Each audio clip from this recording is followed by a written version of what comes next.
voices. The views and opinions expressed on this show are those of the speaker and do not necessarily reflect those of the PFC Entertainment Network or any of the affiliates that make this show possible.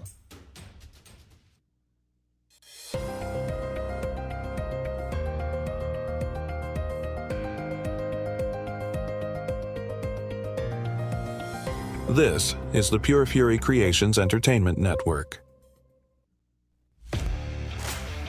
From the gridiron to the ball diamonds, from the hardwood to the ice rinks, from the fairways to the octagon and everywhere in between. If it makes headlines, it's fair game on the Sports Reel podcast on the PFC Entertainment Network. And we welcome you to the Sports Reel podcast here on the PFC Entertainment Network. Along with Tim Sheridan, I'm Jason Clouse. We certainly appreciate you tuning in here tonight. We are live streaming this across the different platforms of the PFC Entertainment Network. You can see us over on our YouTube channel, on our distributor at riverside.fm, and as most of you are seeing, through the PFC Entertainment Network Facebook page. And in just a moment, you're going to see a link in the live chat through Facebook that will allow you to be a part of the conversation if you so choose. We have a lot of sports headlines that we're going to be talking about during the course of this program. We've got the NBA playoffs going on. We've got the Stanley Cup playoffs going on. We're going to look a little bit at that. We've got Tim's 2-minute golf report, which I feel like is going to go longer than 2 minutes, just because this was a big weekend this past weekend for the PGA Championship tournament. We're going to get to that. I did see one of the glaring headlines, Tim, that came across my radar just as I came in to record this here tonight. The NFL has voted to not ban the tush push. Correct. And, for some reason, this has got people up in arms. We're going to be talking a little bit about that. But before we get to any of those headlines, let's kind of touch base, hit the reset button. My good friend Tim is with us, as he is each and every week. How's your week been, my friend? Been super fucking fantastic. I've been loving it. I got to play I didn't play anything. I realized this week that I have become a soccer mom, and I'm loving it, even though it has nothing to do with soccer because that's not a real sport. But no, I catch myself now where I realize it's like, I spend all my time running a kid around to different things, you know what I mean? And I don't mind it at all. Like, I love it. I wouldn't trade that time for anything in the world, but it's like, maybe it's time to buy a minivan. And then I go, no, that's not going to fucking happen. But no, it's been good. Recently we got Chase into private golf lessons. So I've been doing that the last couple of weeks. I wanted to give a shout out to his coach, John Taylor at Sugar Bush. The guy's amazing. If anybody's got any kids who really want to get into golf and you want to get some private swing lessons, get a hold of them. Talk to John Taylor. He's great with Chase.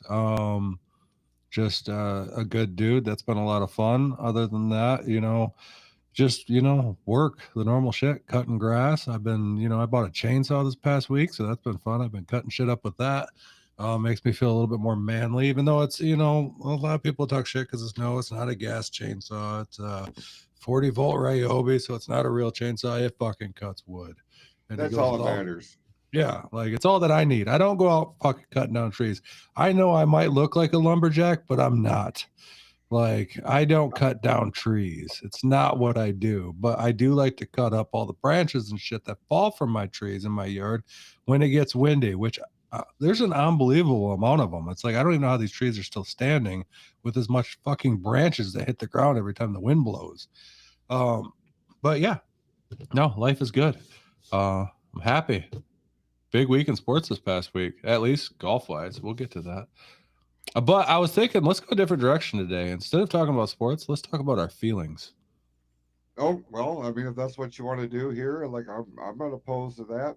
I will say real quick though, anybody that anybody that takes exception or starts throwing labels out as to whether or not you're a real man based on what kind of chainsaw you're buying. Look, the Ryobi uh, family of tools that are powered by the lithium ion batteries, they are legit, and I will go to bat for that brand. I have been a supporter of that brand for quite some time, even back when I was doing apartment maintenance. I had a Ryobi, toolkit. They had the drill and the impact driver and the little saw and all this other shit. I loved it. I never had an issue with it. I bought a battery powered push mower back in the day, weed whipper, and I mean, I have absolutely loved it. And like, if I was a lumberjack and that's what I did for a living, well, then obviously I would look into getting your steels or, other gas powered name brand chainsaws and things of this nature. But for shit around the house, man, Ryobi is where it's at. If I have anything to say about it, you know what I Hey, mean? So, I mean, I completely agree. I've completely switched over. I used to have the fucking, the gas trimmer, all that shit. And I'm like, I'm sick of buying gas for this thing. I'm sick of mixing gas. I'm sick of doing all that shit. I'm just gonna go buy the 40 volt, you know, cordless trimmer. That thing's fucking amazing. And from yeah, there, it spawned in. I need a blower, so I can blow some leaves around the yard a little bit, clean up after I, cut the grass and shit. And it's like, I'm just gonna go buy a cordless one, a 40 volt, and I end up buying the 40 volt backpack blower. That thing's fucking awesome. Like, it was way too much for what I needed, but you got to show a little manliness when you're buying, cordless tools. And then I switched up and I bought like a 26-inch hedge trimmer that's completely a fucking beast. And now I went and bought the chainsaw. So I'm just collecting the whole lineup of shit at this point. So I've been super impressed with it. If that's the one thing, I haven't decided to go with the fucking lawnmower yet. Like, I know they sell like a riding lawnmower. I'm not going that far. It's not gonna happen. But I'll keep my gas, mower for that. It's just too big of a yard. I don't want to fuck around with having to charge batteries for that. But everything else works perfect for what I need. I mean, I'm not out there. I don't do this for a business. You know what I mean? I cut my own right. fucking yard and I take care of shit in my own yard. So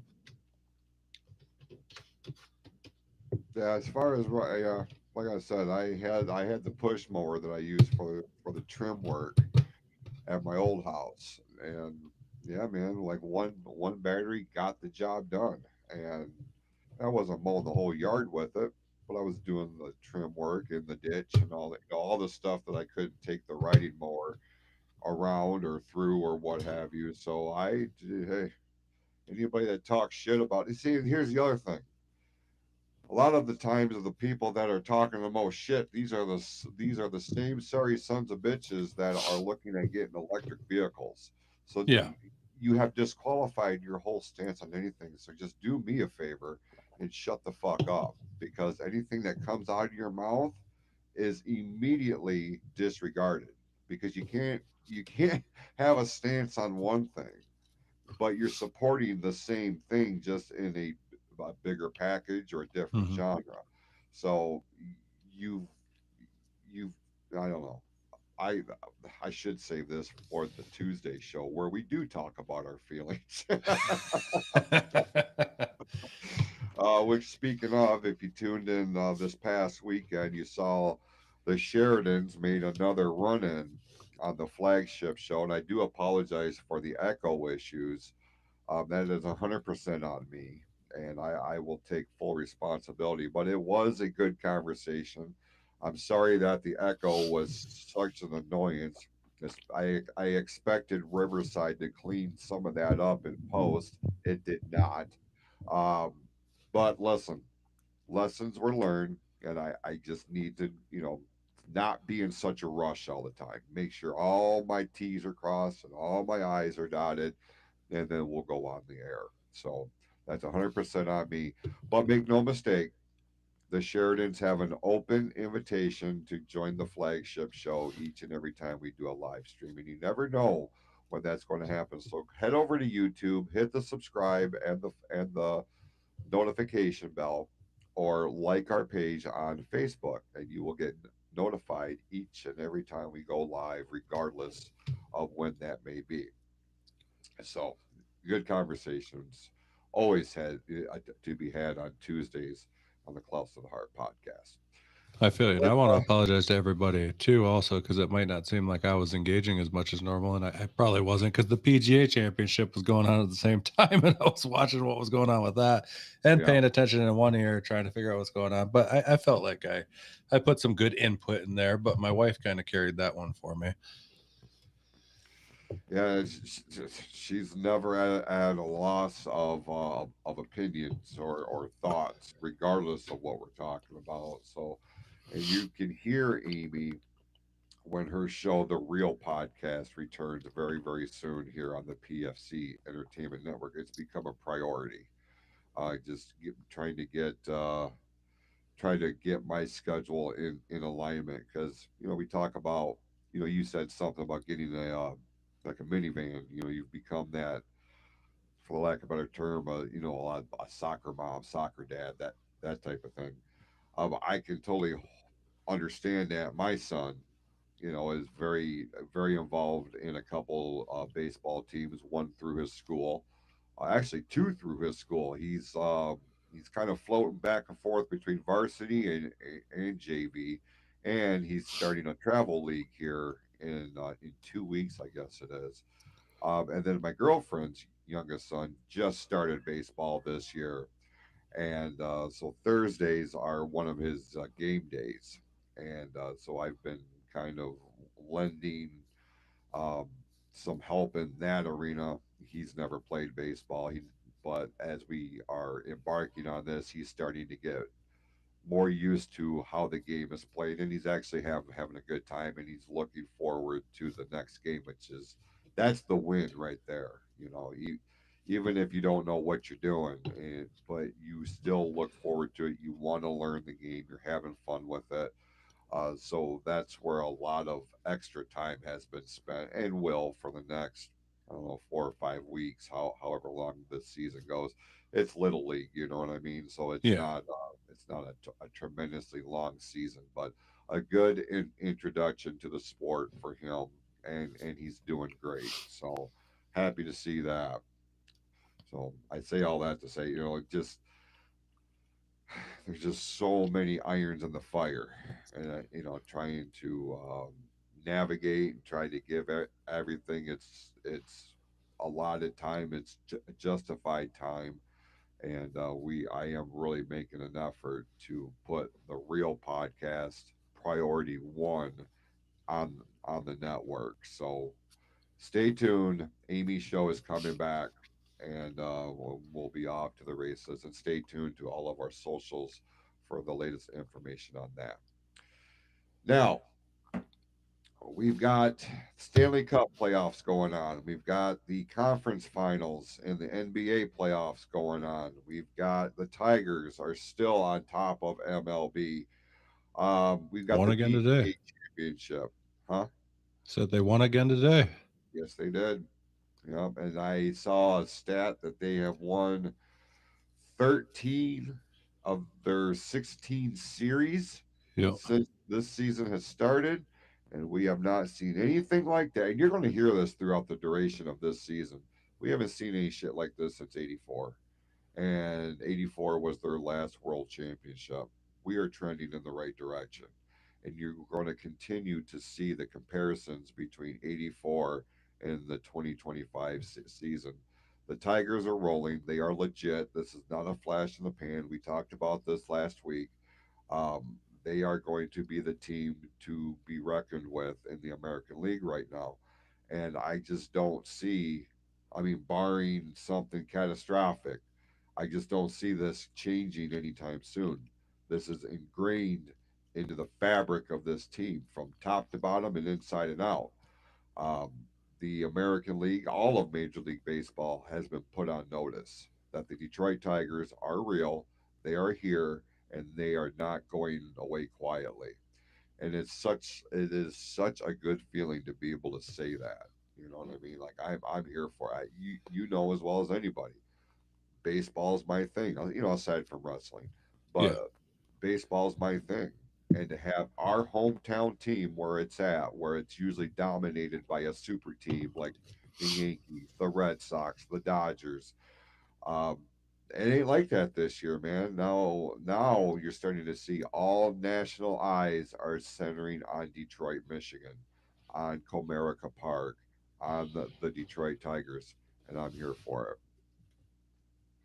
Oh, I am too, 100%. It's like it's and it's not even just the Tigers. It's been every one of our damn teams in the last year, 2 years that have just really stepped up and fucking held their own. But the Tigers are right there right now, and then we got the Lions that are just as good in their respected sport. I mean, it's super exciting to be a sports fan from this town. And also, I mean, we didn't even bring up the fact that we got the Michigan Panthers that are going to be going, to their conference championship here pretty soon. So we got another Michigan team that's just rolling this year and has a chance to go win a title this year. So, I mean, Michigan sports is really starting to click, and it's all around. It's exciting.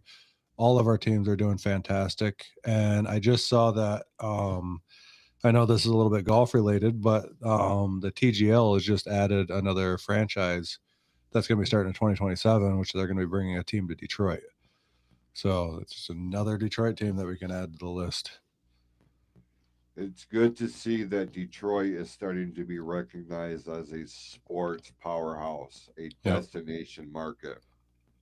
And we talked about this when we talked about the UFL when they merged, when the USFL and the XFL merged. They were taking four teams from one league, four teams from the other. And the fact that they put the Panthers back in Michigan for the kickoff of the UFL league, I thought was a huge shot in the arm. And I had conversations with Brian Balf about this. I had conversations with other people. I'm like, man, now that is a stamp of approval that Detroit is really starting to make some noise in the sports world. Aside from what the Pistons did this year, what the Lions have been doing the last few seasons, the Tigers are now starting to come in their own. We're waiting for the pieces to fall into place for the Red Wings.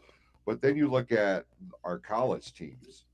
Michigan is continuously in the conversation to be among the elite programs in college football. Michigan State is trying to find their footing. They're a very cyclical program.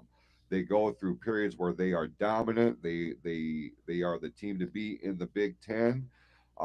They're favored to go to the Big Ten championship game, and then once that bottom falls out and they drop down, it takes them a little bit to get back up to the top, but it always fucking happens. Yep. That's Division One. You look at other teams. Your Central Michigan always in the hunt. In their league, the MAC league, I think they are. Ferris State University, they started to make some moves in softball and baseball. The state of Michigan is very sports rich, sports or rich in sports history, I guess I should say. And, when we look at our history, you look at some of the most dominating teams in the history of their respective sports, but every team has a handful, not one, a handful of guys that the whole team, the whole city rallied behind. And I'm so glad that there's conversations about the elite in these sports organizations that do not reside in Los Angeles or New York or Chicago. A lot of that attention is coming to Detroit, coming to the state of Michigan, and it's about fucking time, Yeah. in my view. No, 100%. It's been a long time coming, especially since we've had so many good teams over the years that it's nice to see that we're finally getting some recognition. And maybe it's because, we'd have one or two good teams, whether the Pistons do good in '04, the Wings went on that long stretch. I mean, this was hockey town. You know what I mean? But Yeah. the fucking the Lions were the drizzling shits for 50 something years. I mean, I know we had a little run in the 90s where we were good for like half a second, but they haven't historically been very good, but it's good now to see that the state's getting attention, and maybe it's because it's just not just the Lions doing good. You got the Lions, Tigers, the best team in baseball. Fucking the Pistons went to the playoffs this year. The Red Wings went on a pretty good run this year. They missed the playoffs, but they went on a pretty good run to try to make it to the playoffs. So all the teams are doing really well, and they're all trending in the right direction. So I think, and I honestly think the Tigers are at that point right now to where this is the year to win it. It's we're going to be buyers at the trade deadline. This is the year that you spend some money and you go and you win this fucking thing because you have the team to do it. You have the talent. They're young. And I love the fact that they're young because you can carry this on for 5-6 years. You know what I mean? Just keep carrying this on for multiple years and have this success. And it just brings more eyes to this city and brings more eyes to our sports programs. And like I said, like you said, it's good to see them getting the recognition for the next franchise team in TGL to end up in Detroit. Like golf in Detroit, Michigan's not like a huge, golfing state. That's usually a little bit more southern, but to put a team in Detroit, that just shows how much this state stands behind its sports. And these fans, I mean, you saw it back when the draft was here.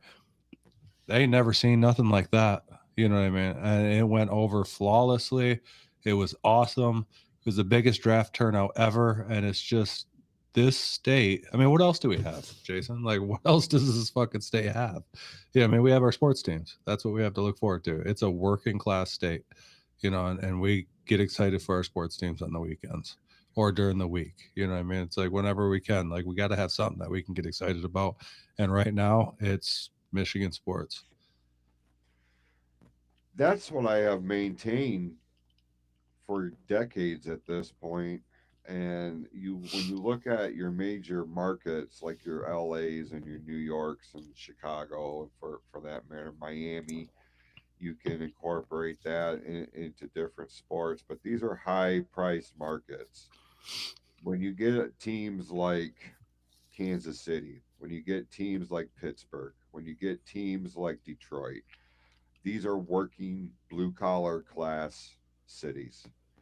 And our teams, like not just here in Detroit, but the cities that I just mentioned, are reflections of that. And I Yeah. think that's why we gravitate to them. And I'll go ahead and say this, and I don't give a fuck.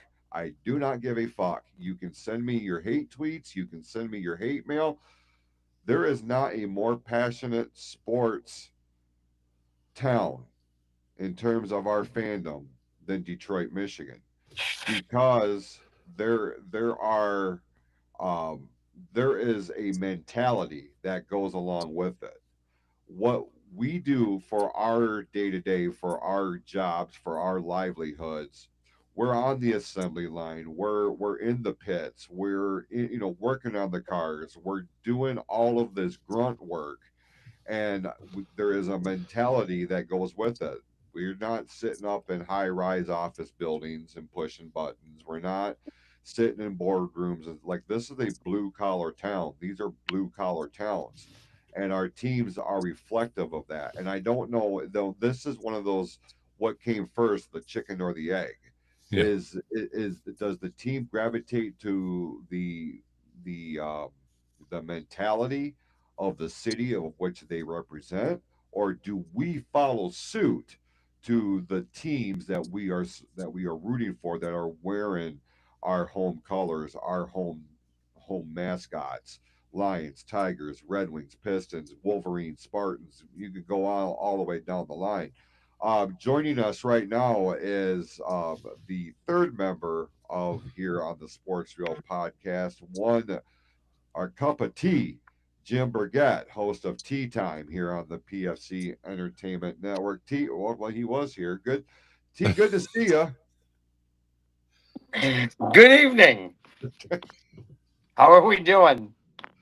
T, when you're in the virtual waiting room, can you hear what we're talking about before I bring you on the screen? No, No? Okay. no. That's something Riverside needs to fix because people need to know where we're at in the conversation before I bring them onto the show. We're talking right now about the overall aura of our fandom for the teams that reside here in the state of Michigan. Why the state of Michigan has become something of a target in terms of renewed national spotlight. We've talked about the Lions at nauseum. We've talked about the Tigers at nauseum.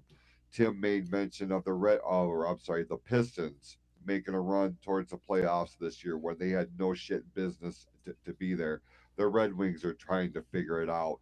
So I'll ask you first, given our fanfare for the Detroit teams, is that because the teams are reflective of our mentality of ours being a blue collar state, a blue collar fandom, or is it vice versa? What is your opinion on this? I think Detroit and the overall state of Michigan has been calloused hands and lunch boxes being packed early in the morning or late at night. And we could probably say a lot for like Pittsburgh and some of their refineries and stuff down there, their steel mills. It kind of goes hand in hand with the sports teams, I believe, and grit that we always hear so much about. For sure.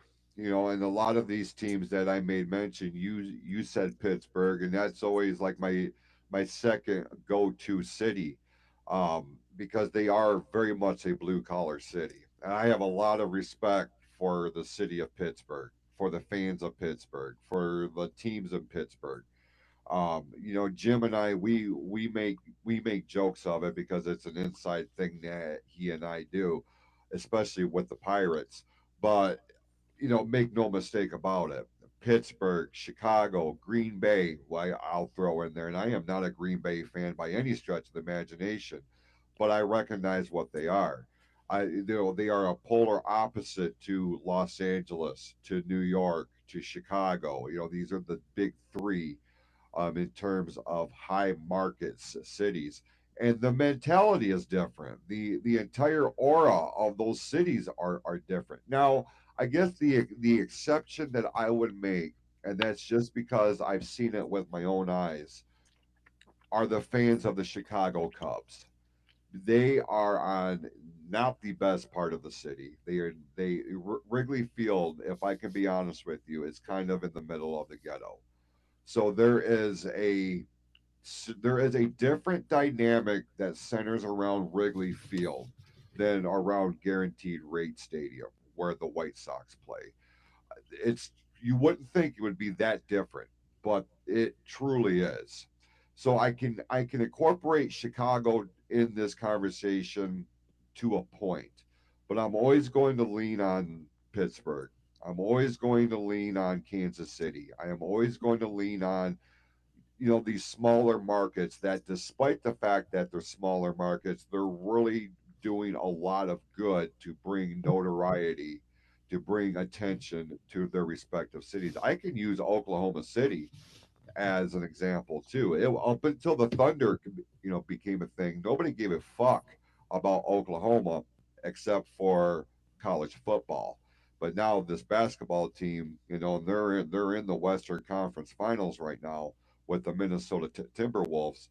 Up until the Thunder was a thing, nobody talked about Oklahoma City. Well, now if you're a basketball fan, that's all you are talking about.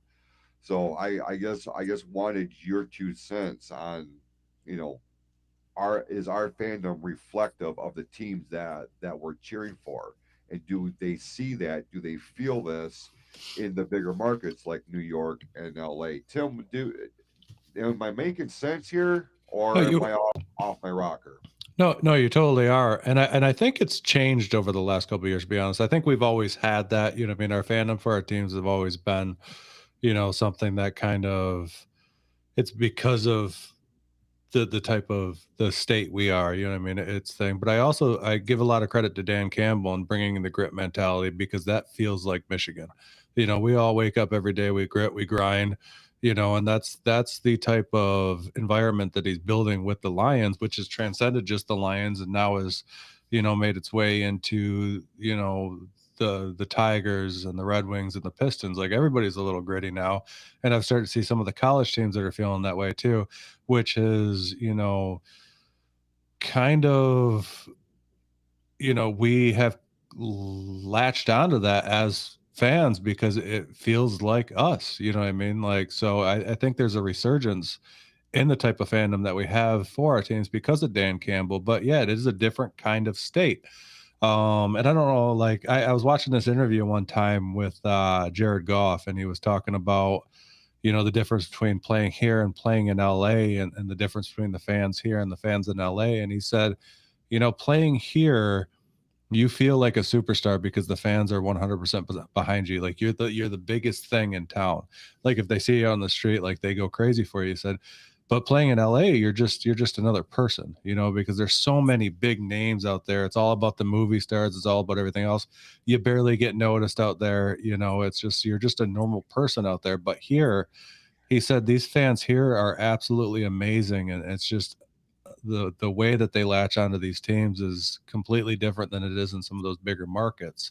So yeah, we love our teams, and I, you know, just this resurgence in these teams and everything else. I give it all to Dan Campbell and his introduction of grit to these things, because I mean, grit totally, you know, it resonates with the fans because that's how we live our lives, and he makes sure the players play up to that standard, and that has transcended to all our other sports teams too. So, I mean, it's definitely a resurgence, and I'm excited to see it. And you know, for a lot of folks, their day begins with a buzzer and it ends with a buzzer.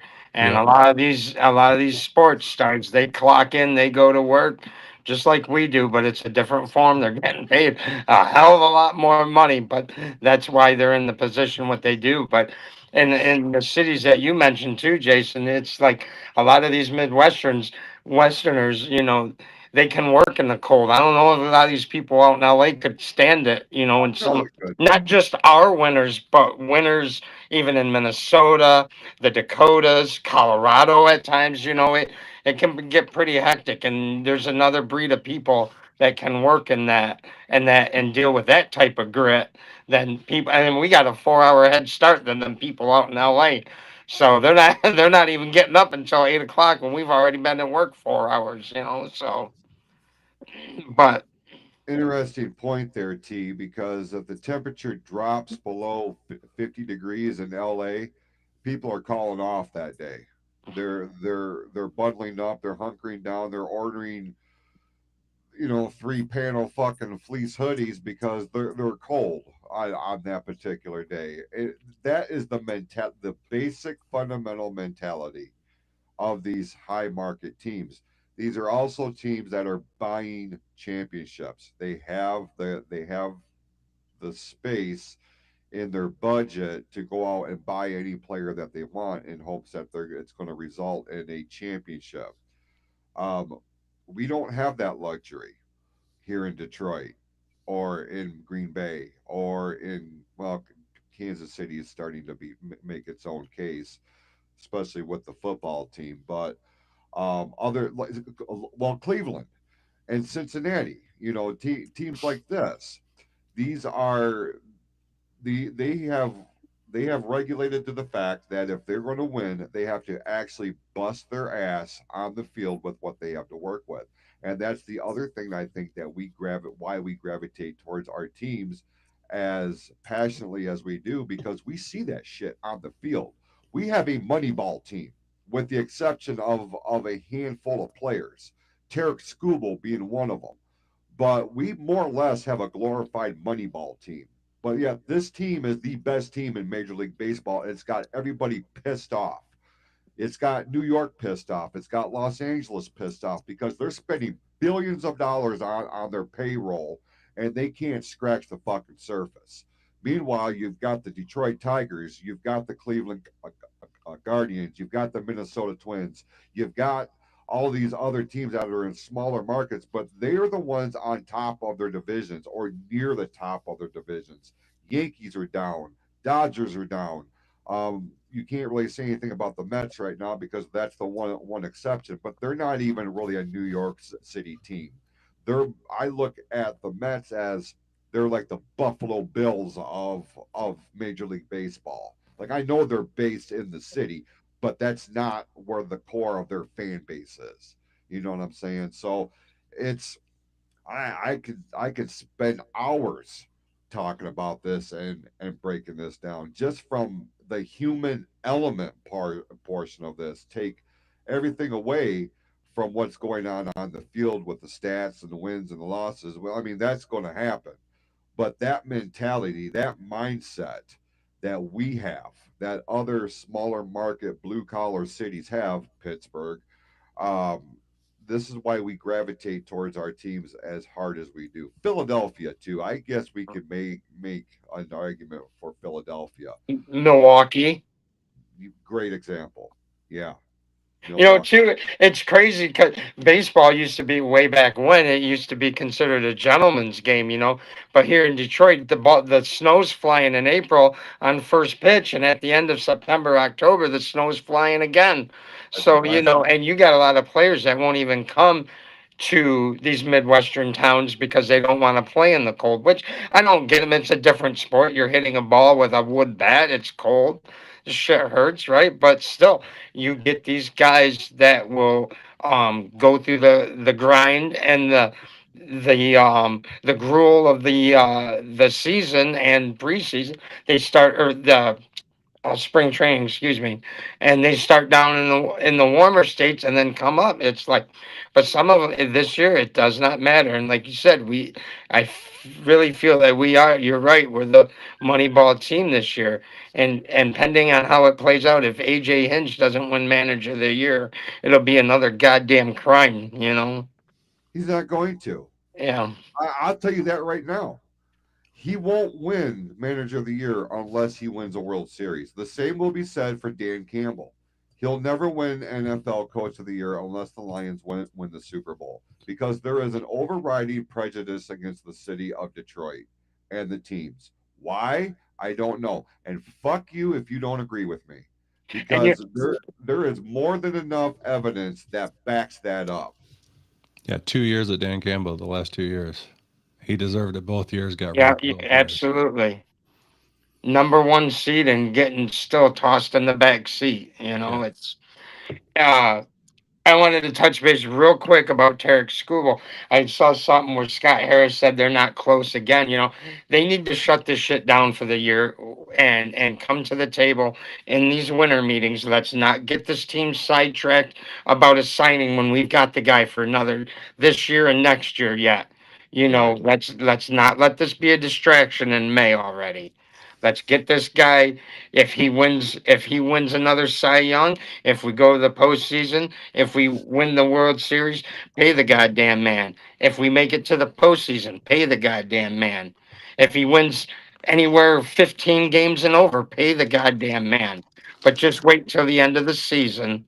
Let's get this season, let's get this push going and see if we can't win one before that happens.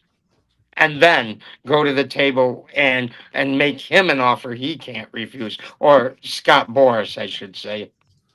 Do you know So why this is happening right now? It's Tim and I's fault. We did this. You know What's why? what I Well, do. because we're out here every goddamn week trying to get the rest of the world to understand what a treasure that Tarek Skubal is. He's won the Cy Young, led the Tigers to a deep playoff run last year, and nobody's paying any attention to him.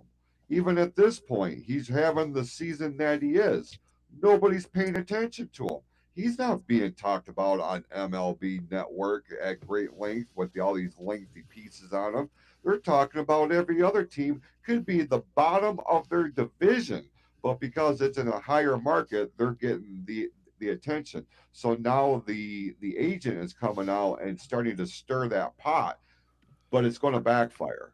It is going to backfire because it's going to become such a sticking point, especially as we get later on in the season here, it's going to become a distraction, and then it's going to be that kind of bullshit that derails the Tigers, and they can't allow it. And I'm with you, T. They need to shut the fuck up right now.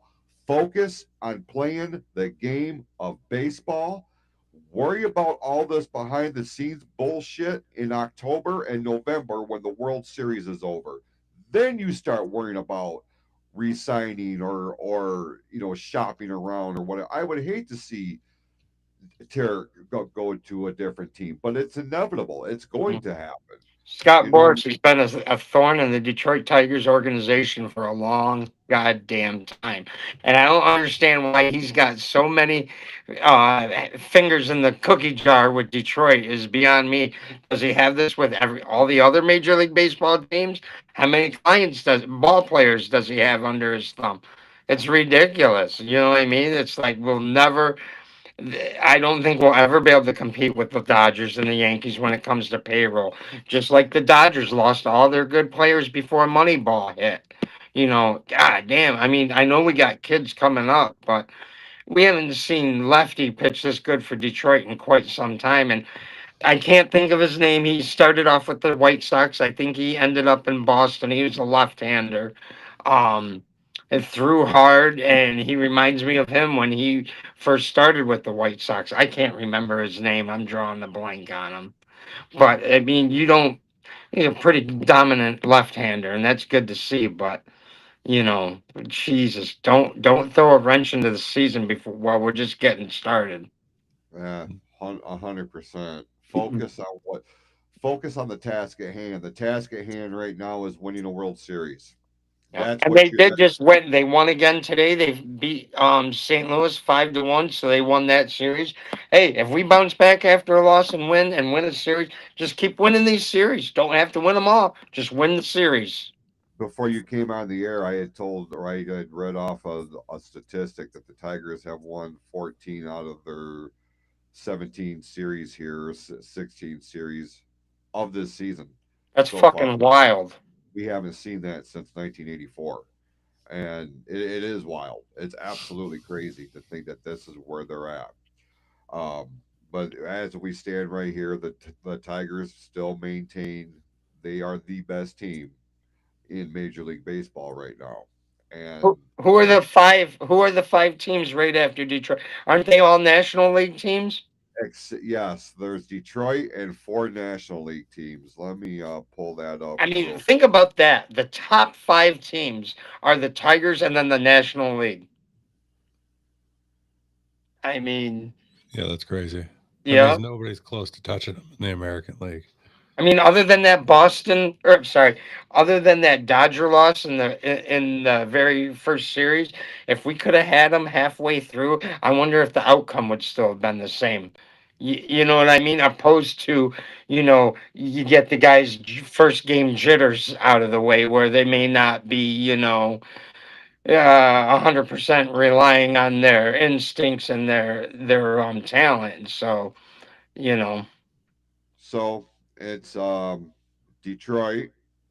Then you got the Phillies, the Dodgers, the Cubs, Yankees, and Mets are tied for the fifth place. So you've got Detroit, New York, and then National League teams sandwiched in between them.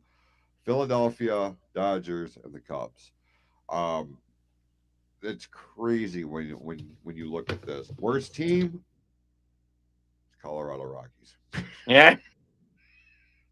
Damn But it. we're almost 2 months into the season, and I mean, look at that. It's got to make the White Sox feel proud. Yeah, For, yeah, for real. yeah. I mean, the White Sox are sitting with a 15 and 35. Colorado's at 8 and 40. It's just Good not God. not good at That's all. rough. If That's real anybody rough. has an opinion on what we've talked about, if you want to voice in your 2 cents about your fanfare, how you feel about your fandom, even if it's not for a Detroit team, for whatever team that you root for, we encourage you to chime in here. You can correspond with us on the live chat through Facebook as funny man Mark Taylor has done here this evening, but a lot of his correspondence are sports related jokes that he's trying out on us, and we do appreciate that. Or you can be a part of the conversation. You could be a part of the show. Click the link in the live chat. Go through a couple of hurdles, and it'll bring you into our virtual waiting room, and we will bring you onto the show. So yeah, Detroit baseball is on fire right now. Tim, let's make a transition real quick. Just because this came across my radar, um, NFL owners rejected the banning of the tush push. This got a lot more attention than I thought it was going to this week. What's your takeaway on this? Well, there's just a lot of pissed off teams out there when it comes to the tush push because they can't fucking stop it. I think the success rate, over the past few years, for the longest time, it was at 92% success rate to get that first down using the tush push or to get the touchdown. And that's the whole reason why the Kelsey brothers named their podcast their fans the 92 percenters, because that was the going rate. I think it's dropped a little bit. People are trying to figure it out, but it's still in the high 80s. I think 88 or 89%. It hasn't dropped by much, but it's a cheat code. And that's what pisses a lot of people off. It's just a straight up cheat code, but no other team seems to be able to pull it off because they don't have that offensive line, or they don't have Jalen Hurts, who's the size of a fucking tight end as a quarterback that can make that play happen. And people just don't like it, so they're trying to get it banned. And I think that's just poor effort because in actuality, it's just a fucking quarterback snake getting pushed by a running back. You know what I mean? It's essentially the same play that everybody else runs. It's just that they add a little bit to it. They have the ability to get a little bit lower, and they can make it work. You know what I mean? Figure it out. Figure out a way to stop it. That's all I got to say to all the NFL teams is if you think you're that good, just figure out a way to stop it, because eventually somebody will, and then that play will become next. I mean, like I said, it's dropped 3%, in percentage as a success rate over the just last year alone. So it's only a matter of time before they figure out how to stop it. But I think it's stupid to try to ban a play because they figured out a way to make it work, to make it that successful. You know what I mean? That would just be like all of a sudden somebody telling the Lions they can't run the ball anymore because Jahmyr Gibbs and David Montgomery just get too many yards. So we're going to ban them from running the ball. It's essentially the same fucking thing. It's just dumb. I would relate it to the breaking up of a no hitter by trying to lay down a bunt. It's like, it may be cheap in somebody's eyes, but you're trying to get on base, or you're trying to score a touchdown. What's the matter? By hook or crook without being caught, I guess you could say, but it's nothing illegal about it. It's just like Tim said, stop it then. Going to have to, because it's not going anywhere anytime soon. No. And it's starting to become, a more regular thing. Like a couple of years ago, we didn't hear that phrase, tush push. And now they're having fucking meetings about it. Should this be banned? I thought it was Diddy related. No, there was no baby oil involved.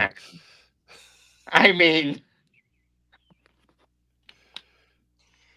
I saw a thing out there that said he's starting to look like, was it Claude Banks from Life? Because his hair is all gray.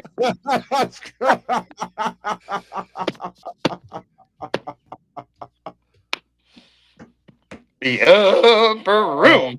God. Yeah. That was like Claude Banks. What? And then you said Life. I'm like, got it. Great movie. Yeah, that was pretty good for sure. Anything else on the NFL front you want to tackle real quick? Yeah, I wanted to talk. We had news this past week about the contract for old Brock Purdy. I can't remember the exact number. Was it like 260 something? 250, 260 something over 5 years, 181 guaranteed. So I don't know how you guys felt about that. Like everybody around the league over the last couple of years been talking like Brock Purdy is something all that special, but I think this contract proves that even that San Francisco really don't find him to be elite because of that guaranteed money. He's only at about 36 a year, so he's way under the mark of some of the elite quarterbacks in this league currently. Because I don't know if you guys know how like NFL contracts are stupid. I was listening to New Heights with the Kelseys a couple weeks ago, and they had somebody on there talking about how the NFL contracts are actually written up, the number that they put out there. So they put this crazy number out there, like let's say it was 256 for Brock Purdy over 5 years. Seems like a lot, you know what I mean? It could have been 260 something. I think it like averaged it out to 53 or 56 million a year, something like that over the next 5 years, which seems pretty high, right? But the problem is the contract, you can't look at that number because that's what they can, that's a possibility of what they can earn over that period of time with incentives and bonuses and all this other shit.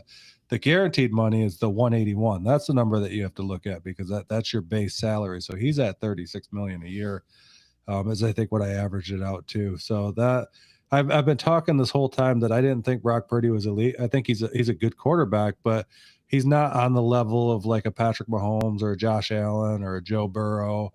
You know, man, I can go down the list with some of these elite. I mean, to me, those are like the three top really, really elite quarterbacks in this league currently. There's probably a couple more that are not really hitting my brain right now, but I put him on the same level, or Brock Purdy, I put him on the same level of like a Sam Darnold.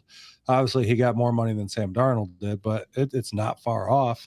So it kind of proves that even the 49ers didn't think he was elite because they didn't give him elite money. How do you guys feel about that? I was wondering how long this was going to be until we started to see something of a separation between Purdy and San Francisco, because we started seeing this a couple of years ago. They were, they were all about him because he was the knight in shining armor. Then reality comes into play, and much like we have seen with just about every franchise, but especially your high market ones, your favored ones, and San Francisco has been one of the NFC's elite teams for a minute now, so we can include them in that conversation. With any little hiccup, they're ready to hang Purdy.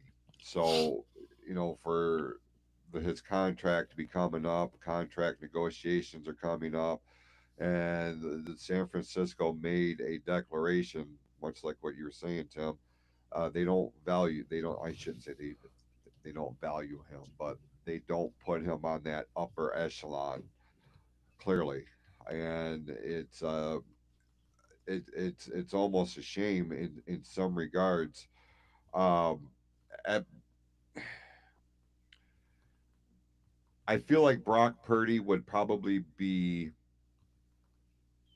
more successful if he was in a different market, to take some of the pressure off of him. Because when you're playing for a San Francisco, there is all of that pressure to win, win, win, and be damned anything else. And I get it. That's what we do this for. That's what they do that for. But when you start putting so much pressure on a person that it affects how they conduct themselves individually, not just on the field, but off the field too, something has got to be done here.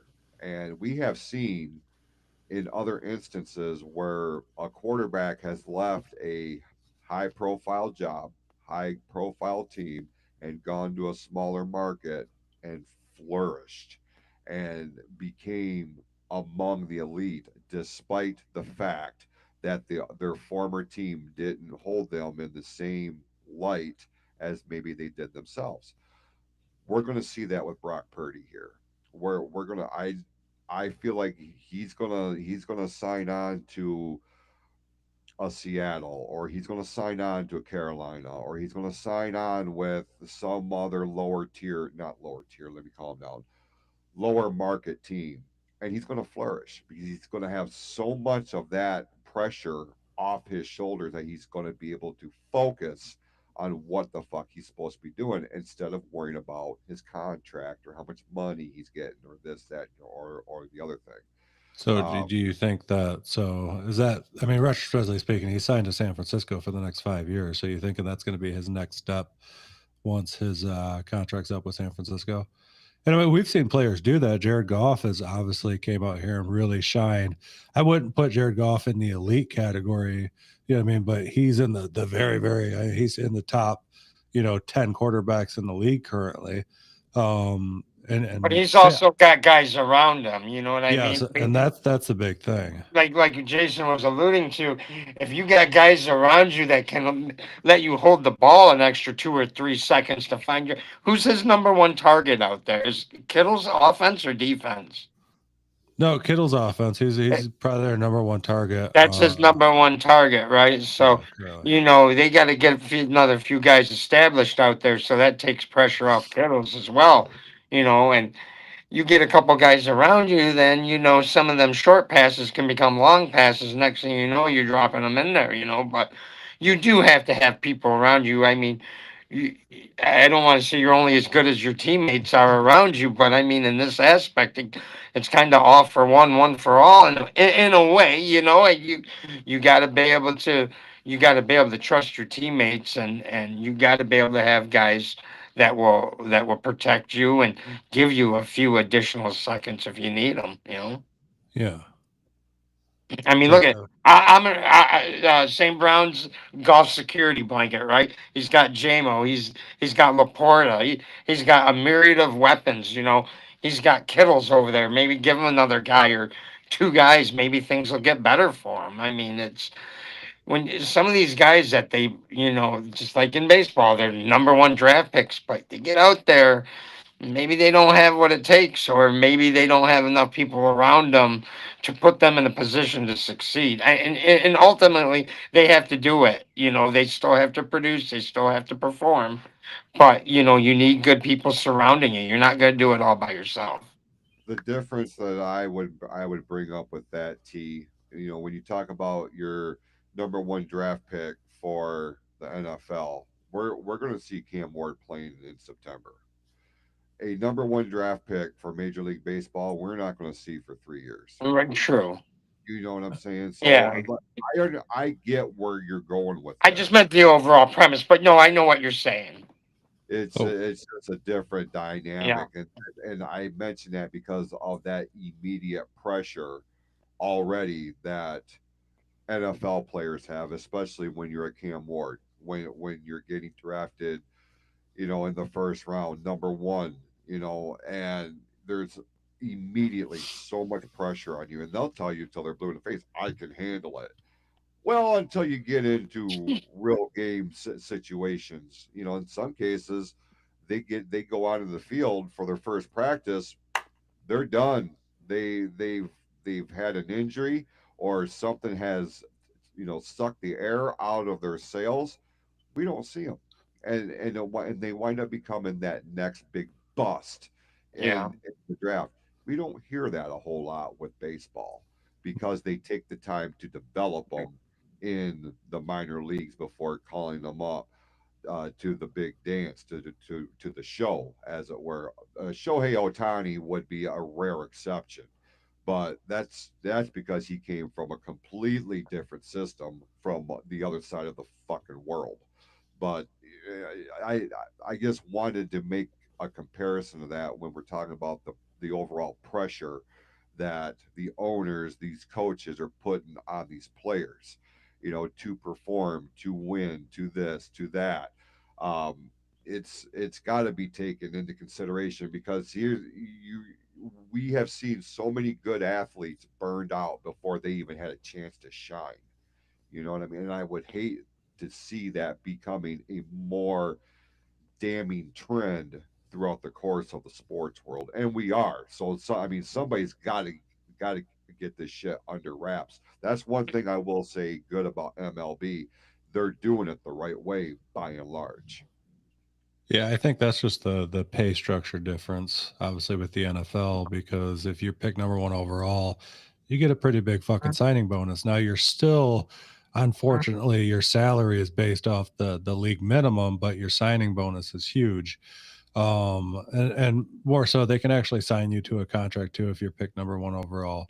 So it's depending on what they want to do. But when we're talking about Brock Purdy here, I mean, we got to remember too. Also, he wasn't a number one pick overall. He was the very last pick in the NFL draft in his year. He was Mr. Irrelevant. So super happy that he was able to even pull off this contract. You know what I mean? Like, this is going to set this guy up for life, because he's been the guy who's been stuck living in California and having to find a roommate for his apartment because he couldn't afford it over the last 4. I mean, he was playing at a Super Bowl and couldn't afford to have his own fucking apartment in San Francisco because they weren't paying him. He was making $870,000 a year and living in California. I mean, after taxes and shit, they saying he was barely clearing over 300,000 a year, which isn't shit to live on in California.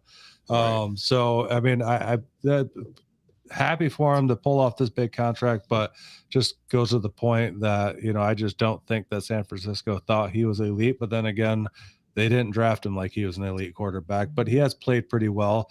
And I think there's some other teams in the NFL that he would have played well for if he had gone there currently, like a Minnesota, a team that's very QB friendly.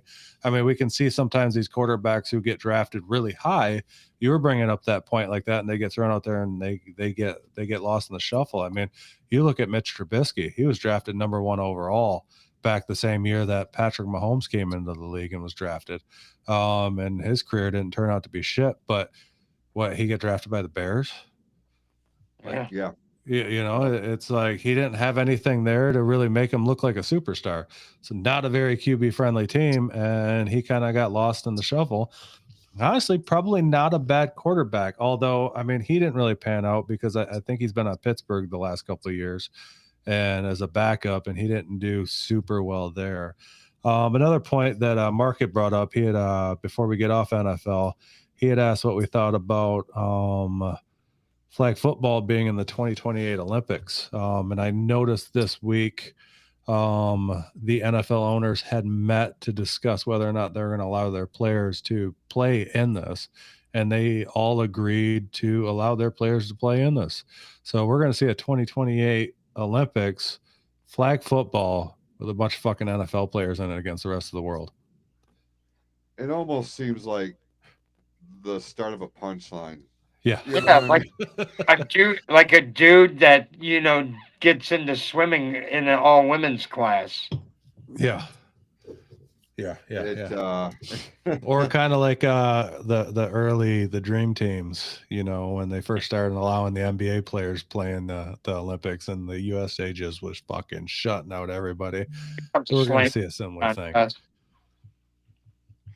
yeah, they blazed a fucking trail through Barcelona, Spain that year. Like, I'll never forget that. It wasn't even fun to watch after a while. You started to feel bad for Argentina and Bulgaria and all these other teams, or nations. You're like, okay, well, in your country you may be something. You clearly are not on the same level as the National Basketball Association, but we had different players in the National Basketball Association back then too. That's why you're starting to see this new crop of dream teams struggle the way Yeah. that they do. Well, The world has caught up to them. yeah. Well, you got to think about a lot of these European players that are coming out that are now in the NBA. They're going to be playing for these teams. A lot of these guys are usually like MVP of the league every fucking year, because Europe's got some of the best basketball players in the world currently. Just these fucking powerhouses over there that can shoot the ball and then can play with the best of them. So yeah, it took some time for the world to catch up, but they're there. But I don't think the world's catching up with these NFL players in this next Olympics. This is going to be fucking hilarious to watch, to be honest. I mean, you put a fucking Tyreek Hill out there and he's just going to fucking run past everybody. You know what I mean? Like nobody's going to be able to match this. Now it's flag football. If it was actual football, I mean, they'd kill the rest of the world. But, you know, it's going to be interesting to watch. Like, I'm actually really looking forward to this. Yeah, it's one of those things that got added, and I'm like, is this legit? Like, I had to go through a few different news sites to make sure that somebody wasn't pulling a rib on me. You know what I mean? Yeah. Like, you're really going to put flag football in the Olympics? Oh, we got to but start out somewhere. they added MMA to it too. So That's they're starting. legit though. Like I could see that because MMA is huge around the world. It's not just in the US, you know what I mean?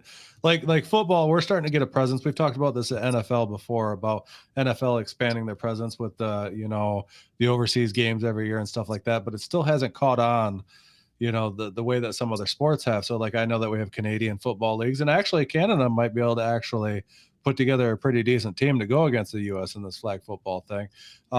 Same thing. There are some European leagues that actually play.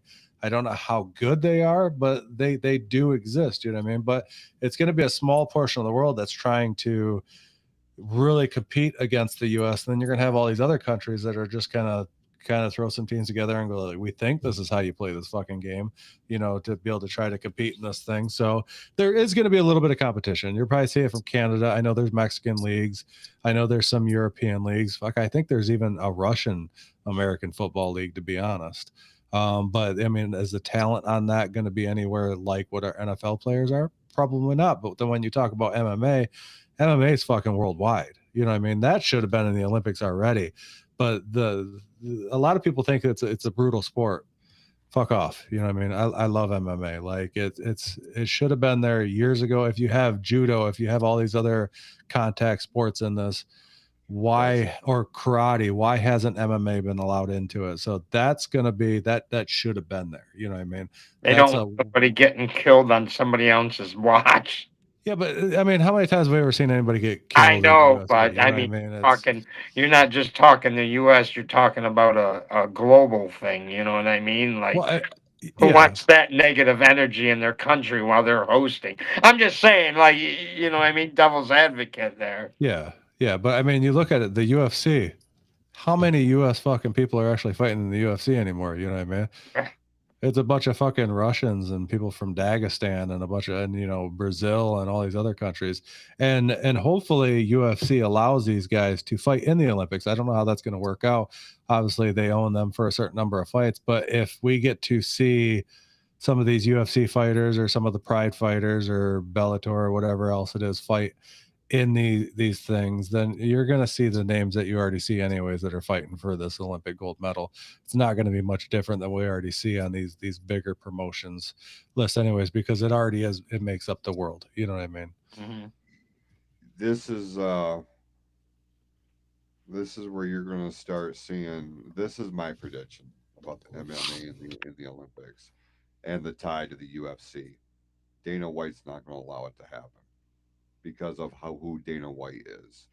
But with that being said, this is where you're going to start seeing these marquee fighters from Strikeforce, from Bellator, from these other organized entities or promotions, if you will.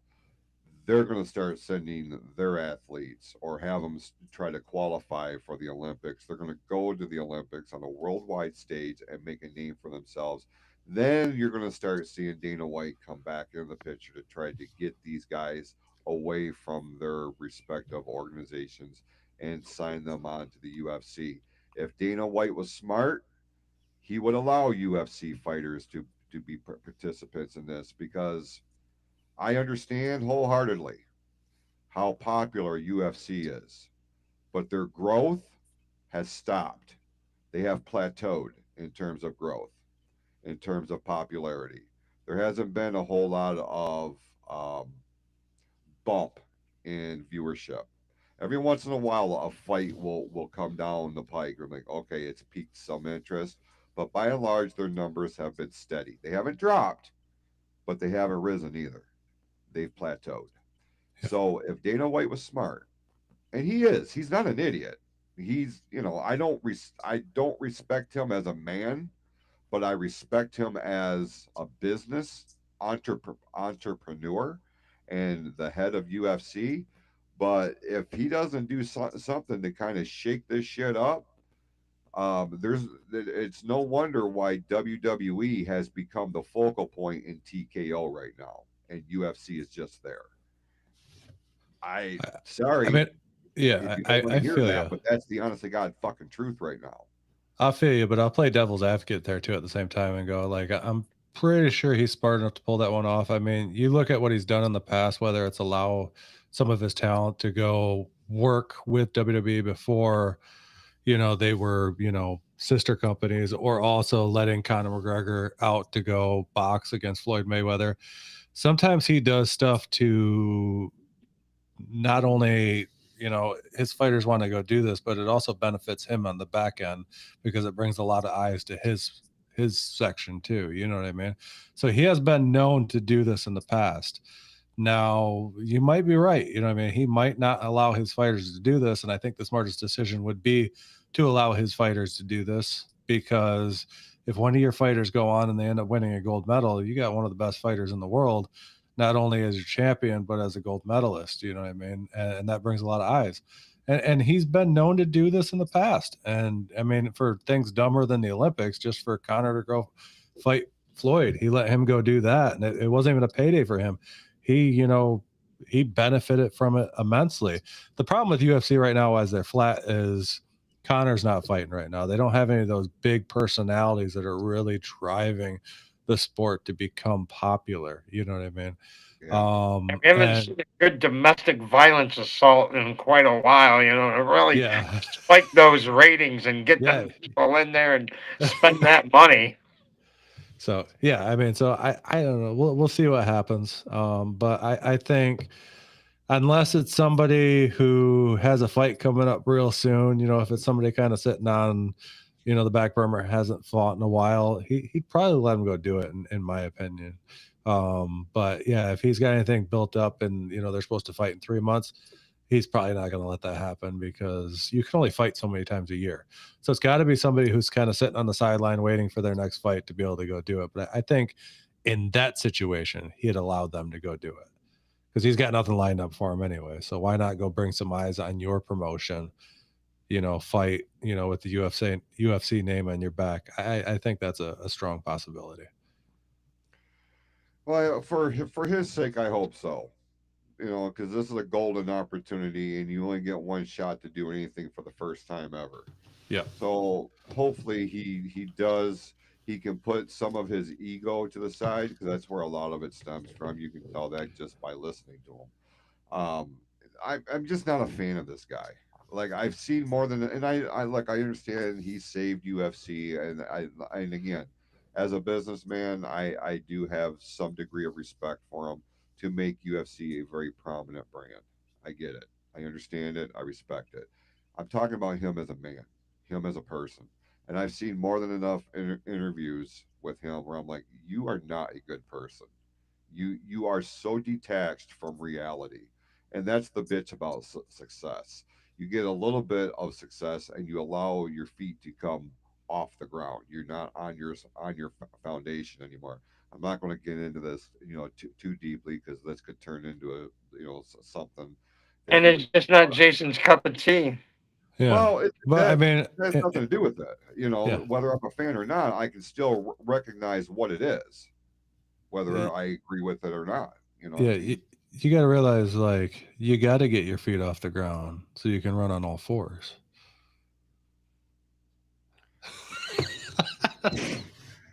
I tell you what, if I was rich as fuck too, I'd probably be. It sounds like a good time to go to bed. Well, we'll wait and see what happens as we get closer to the Olympics. One thing I do want to make mention before we turn it over to Tim's 2 minute golf report. Oh, that's when Jim leaves. He's like, fuck golf. I've got 1 minute and 30 seconds to talk about a uniform for just a minute when you're done. Go for it. Do it. Don't do it. Hold on, Jason. Right. What are you doing? All right, I hate the City Connect alternate fucking uniforms on all the teams, all of them. Fucking despise it. Can you please just find an old dude that's really passionate about baseball and let him design it? Because we'll go back to the old days, the old throwback days, the ones where the jerseys looked awesome and they looked very original, and not this. I don't know what this shit is. I saw a Boston. It looked awful. I think they were green and yellow or some shit. I don't know what that dog shit was, but get it off. Get it out find a bonfire and throw them motherfuckers in there and start over. Because they ain't worth a fuck. All right, Jim, go at it. Thanks, guys. I got to go. My agent's calling me. Love you guys. Have a good one. Be safe. Bye. We'll see you Leave your next shit week, on brother. so that it uploads and I can turn this around before midnight, you son of a bitch. He just cut you off already. He did. What a Yeah. dick. I was just going to make mention that the NBA and the NHL are both down to their final 4 teams for the Yeah. season. I want to make mention of this, and then Tim, I'll turn it over to you, and we'll Run end the show with the PGA. In the NBA right now, the Western Conference Finals are down to Oklahoma City Thunder and the Minnesota Timberwolves. I'm going with Minnesota for this. I would love more than anything for Minnesota to represent the West in the NBA Finals. On the East side, you have the Indiana Pacers and the New York Knicks. I am siding with Indiana in this. I Fuck want the the Knicks. I am. Look, the refs have done their job. They've got the New York Knicks into the Eastern Conference Finals. Congratulations, but your time is over. Yeah. I would love nothing more than Indiana to come out and just put a shellacking on the Knicks that is undisputable. That no matter what you do, the refs can't help them to advance. So I'm looking at Minnesota and Indiana for the NBA championship this year.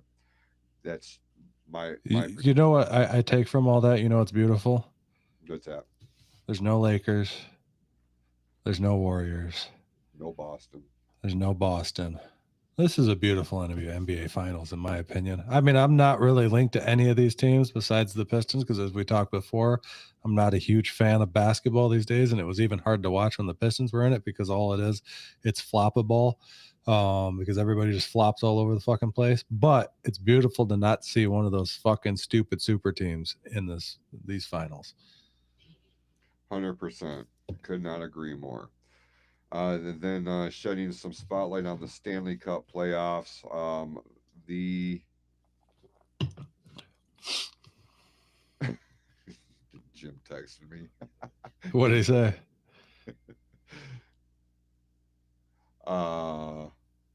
That was a lot of fun. He's like, God damn, that was a lot of fun.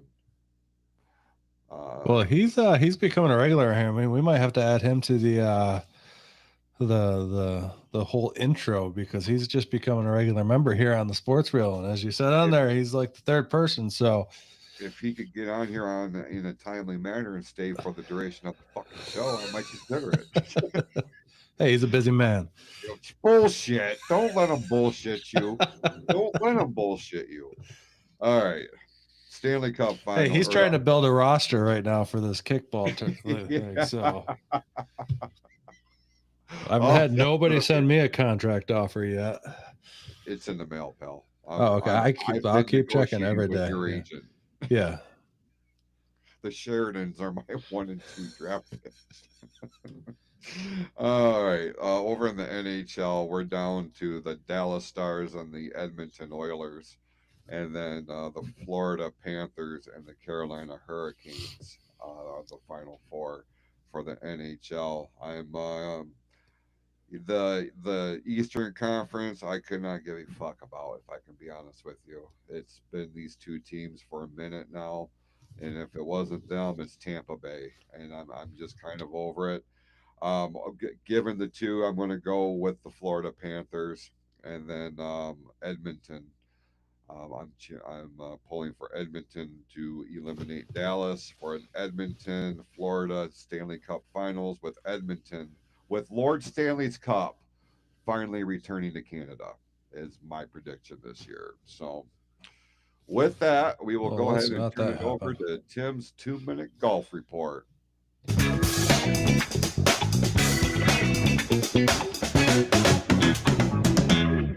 All right, let's get to it. PGA Championship happened this past weekend. We can go over the thing. It was actually a great day. Like I was talking at the beginning of this podcast when we were talking about the Close to the Heart show that me and my wife took part of, that I may have not been fully engaged in that show at times because I was watching the PGA Championship and watching Scotty Scheffler start to put on a clinic on Saturday, moved right into Sunday and just kept that clinic rolling. I mean, going into the 18th hole, he was 6 strokes up on the competition. So I remember talking on Thursday, and I was talking about how Scotty was like in 27th place or some shit like that. He came all the way from 27th place to win this thing by 5 strokes. Big ups to Scotty. That's his 3rd career major, first PGA Championship. Now he's won 2 Masters tournaments and a PGA Championship, and he just keeps proving why he's the #1 player in the world. Then we had English and DeChambeau and Riley tied for 2nd. I had kept my eyes on DeChambeau all week long. It was another name that I brought up throughout the week that I wanted to keep my eye on because he's been pretty hot this year. Then we have 5th. We have Poston and Pendrith. Never even heard of these guys. And old Johnny Vegas tied for 5th. John Rahm, another live player, came in 8th. Not too many of the live guys made the cut this year at the PGA Championship. So it was kind of neat to see a couple of them right up there in the top 10. Then we have Fitzpatrick, Kim, Griffin, Bradley, McCarthy, Gerard, Neiman, Highsmith, all rounding out the top 10. I want to talk about where we got Schauffele at 28. Where did old Rory end up this week? Because Rory's been hot lately, but I was talking last week about how maybe taking the couple weeks off after the Masters might have hurt him, but he finished tied for 47th at 3 over when Scotty won at 11 under, and it should have been 12 under, but he missed a birdie putt there on the par putt there on the 18th, ended up hitting a bogey, so he dropped a stroke, but he was still 5 strokes ahead of the competition. So it's good to see Scott. I mean, Scotty's hot. He won that tournament there. I think it was the Zurich.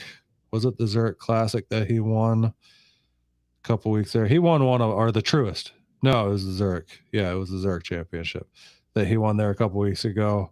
Loaded up for the PGA Championship, came back and won this thing, which was nice to see because last year, during the PGA Championship, he was in handcuffs and in jail. So it was good to see him kind of rebound, come back this year and actually win the thing. Even though no charges were actually filed in that instance, he doesn't get he did earn a little street cred that day last year. But looking at that, next week we got the Charles Schwab Challenge coming up, which I'm not seeing a bunch of huge names in that one.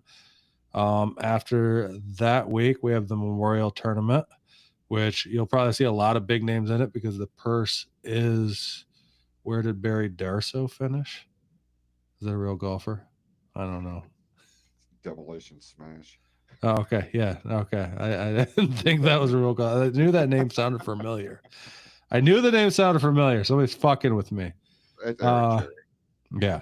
After that, we have the Memorial Tournament. We'll probably see some big names in that one because it's a $20 million purse.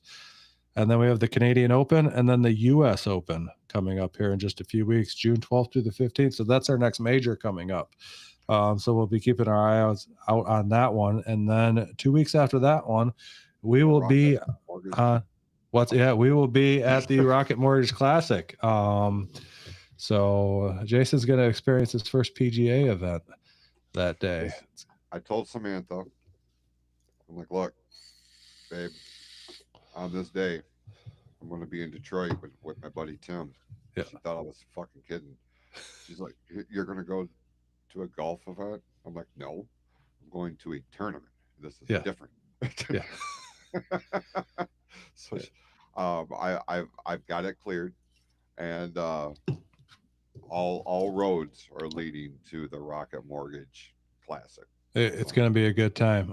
Chase is going to go this year. Tim, or I'm never going to let you live it down. You got to go there with an open mind because I know you're not a huge golf fan, but I think you're going to have a lot of fun. There's a lot of cool stuff to see there. It's a huge fucking event. I think you're going to be blown away with the event that they put on there and everything else, and how nice the course is, how many fucking people are there, all the other little things that they got going on at the same time. I think you're going to be really impressed. It's a lot of fun. I had a blast. It looks like it's going to be Amy's going to sit this one out. I think the walking got to her last year with her hips because we're going to be doing a lot of walking. It's fucking an 18-hole course. You're kind of walking all over the place. So it looks like it's going to be you, Chase, Amy's dad's going to go with us again, and then me. We're going to roll down there and enjoy the Rocket Mortgage Classic on the final day of the tournament. Is this true? Just wear a polo. You're fine if you just wear a polo. I don't know if golf attire is required, but I generally just golf attire is generally just shorts and a fucking polo, so it doesn't have to be anything crazy. Maybe I need to get us Sports Real podcast polos. You could. I won't We could make rock them match colors though. I'll get you like a black one, and I'll get a gray one, so we don't, so there's a difference. Yeah. So yeah. It's gonna be good times. We're gonna check that out. So yeah, that's when it's coming up. But right now, after a major, it's kind of a week off. I know there's golf going on this weekend, and there's some decent names that are gonna be playing this next tournament. But I'll go over the results of that one next week. But it was good to see Scotty get another win after a slow start this season. He's starting to come back in hot with 2 wins already this season. Maybe he'll catch Rory real quick with the 3 wins this season. So who knows? Did somebody just Dave. Good. I didn't miss golf.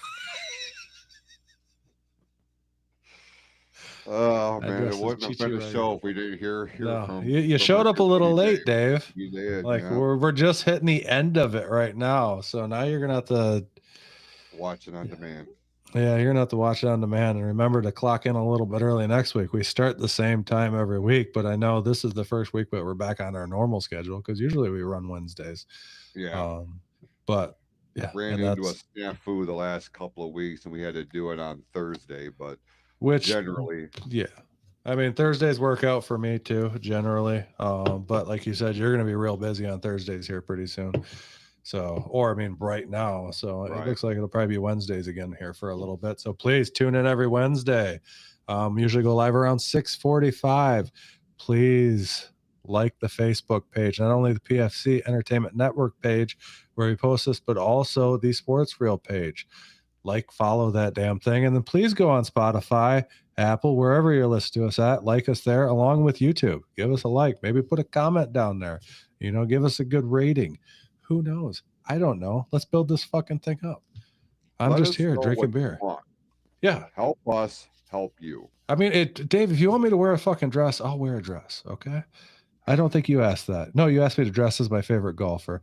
I don't know. I mean, I guess I could dress up from somebody from the LPGA tour, put on a little mini skirt. I can tell you, Dave, I'm not doing that.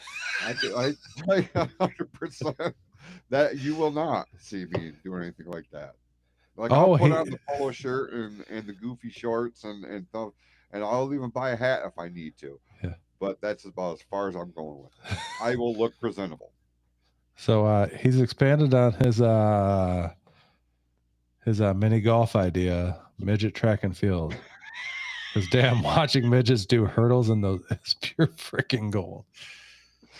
I just can't because I can picture it. Boom. We have some tiny little hurdles out there, man. Just 2x4s laid across the track. Just a board with 2 orange cones on either side. I can see it all play out. Dave, please come on a little bit earlier next time. I miss come all on the fucking show, Dave. We would love to. Just come on the show at some point. We put that link in there every week, Dave. You just gotta look up there. You click that thing, and you can join right into the show, brother. And I know you're pure comedy gold. I know you've done this stuff before, and you'd be fun as fuck to have on the show. Let's just issue the challenge right now, Dave. We want to see you next week on the show. So do what you got to do to make that happen. Because I think that would be phenomenal. But you know what else is phenomenal is all the other great people that tuned in here tonight to watch the live stream. And if you missed any of this, it will be available on the traditional RSS feed sometime tomorrow. Hopefully Jim kept his shit open to upload his file. That's been the hang up. It's been Jim Burgett's fault, 100%, all Jim Burgett's fault. as to why this show doesn't drop at midnight. We need to have this discussion with him. I Stop tried. fucking Cut me off. jumping off till the end of the show. I know he doesn't want to listen to golf. Maybe next week we start out with golf so I can get it the fuck out of the way before he jumps on.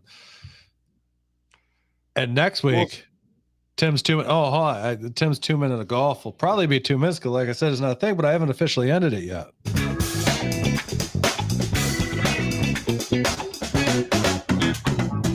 That's been Tim's 2 minute golf talk.